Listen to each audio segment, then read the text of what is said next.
Recessions matter from a global perspective, but from an individual organisation's perspective, it's the realities of those microeconomic fundamentals which are much more important than what's going on in the macro context.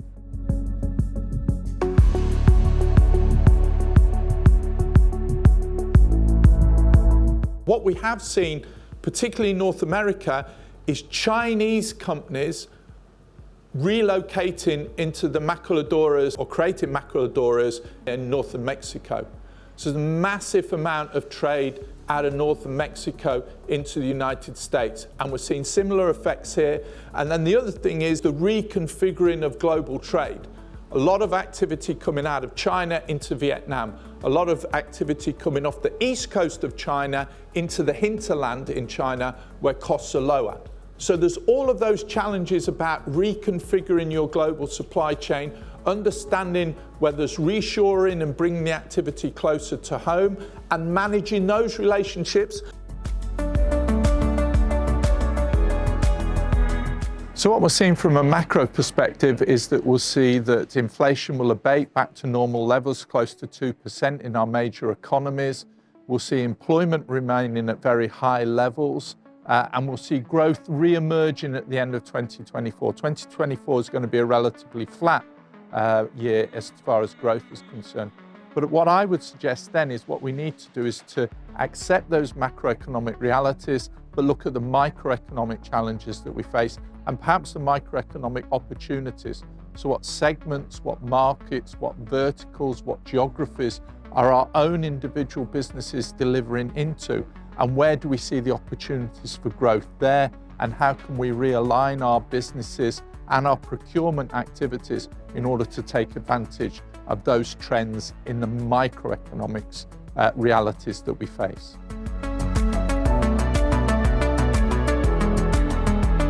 Create a culture in the business where it's not only on you to manage risk. I'd encourage you to get people to be really commercial, read the papers, get out and about, talk to people, have conversations internally, to someone else's point earlier, and say, what could shut us down? And what are things that I've heard from suppliers that they are dealing with other businesses, and how could that potentially be a problem for us?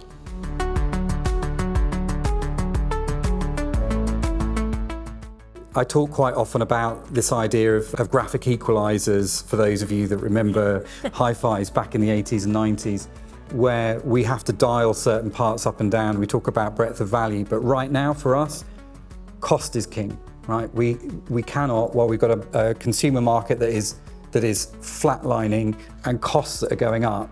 Actually, my concern right now is education of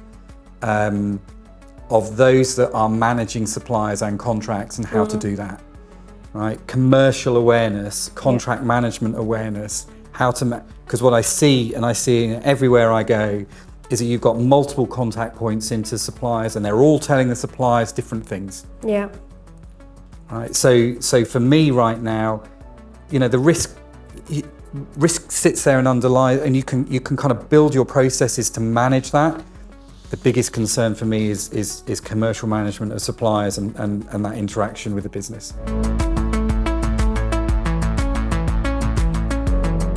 Threats which are emerging, be it cyber attack, be it natural calamity, be it geopolitical, socio-financial, be it any of these, we are able to we are trying to use technology to go deeper and try and identify these threats. And when we do it, we don't want to be doing it alone. We want to do it collaboratively with our supply chain partners. You need very deep relationship, very strong relationship with your supplier partners, because many of the risks that we are seeing cannot be handled alone.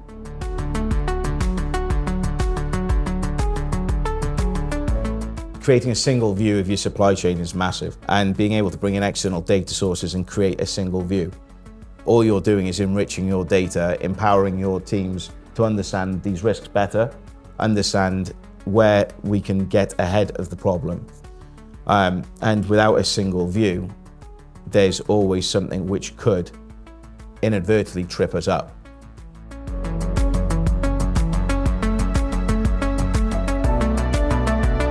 A lot of supply chains are being impacted.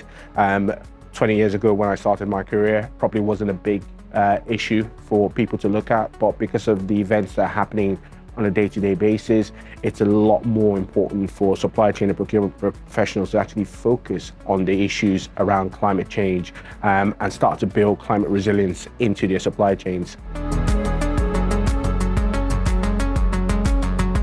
So the challenge is we have to deal with the external environment, we have to deal with supply chain integrity, and now sustainability goals. The greenwashing days are over, guys. Okay, sustainability is here, we have to deal with it. It's front and center of the agenda. If we're not dealing with it, our customers are not going to buy our goods and services, our stakeholders are not going to engage with us. And if we're not dealing with it, our investors are not going to fund our businesses.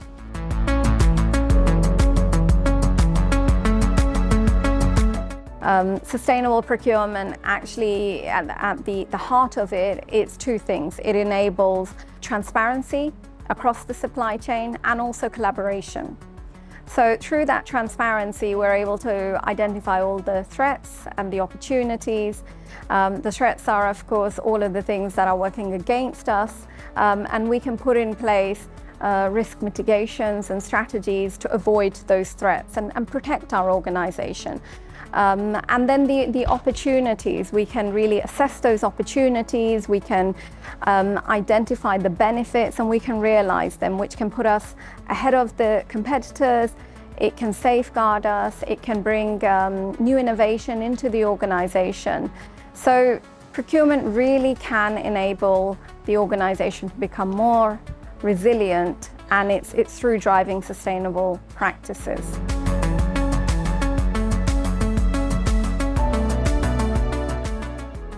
There'll always be the macro issues across the globe. I think the key thing is to control what you can control and think about things like good supplier relationships, good internal relationships and cross-communication, and also really understanding what are the challenges that your business are facing into on a day-to-day basis.